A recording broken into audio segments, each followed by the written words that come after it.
जून के बाद से होने वाली मानसून की रिकॉर्ड बारिशों और गैर मामूली ग्लोबल वार्मिंग के बाद एक अंदाजे के मुताबिक मुल्क का 1/3 हिस्सा जेर आब था, जिससे 33 मिलियन से ज्यादा लोग मुतासिर हुए थे। लाखों लोग अपने घर खो चुके थे और आबादी के बड़े पैमाने पर नकलो हरकत इसकी वजह से लोगों को बीमारियों के बहुत ज्यादा खतरा है। खतरनाक बीमारी में से एक खसरा एक इंतहाई खतरनाक बीमारी है जो वायरस की वजह से होती है।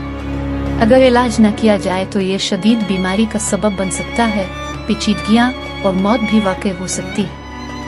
खसरा किसी को भी मुतासिर कर सकता है, लेकिन ये बच्चों में ज्यादा आम है। पाकिस्तान के सूबा सिंध में एक अंदाजे के मुताबिक हर 2 में से एक बच्चा वबाई मर्ज के आगाज के बाद से मामूल के हिफाजती टीके लगाने से महरूम है। 2021 में पाकिस्तान में खसरा के 10,399 केसेस रिपोर्ट हुए, जबकि 2020 में 2,747 केसेस रिपोर्ट हुए। पाकिस्तान की आबादी ग़िज़ाई क़िल्लत का शिकार है, जो दुनिया में चौथे नंबर पर है।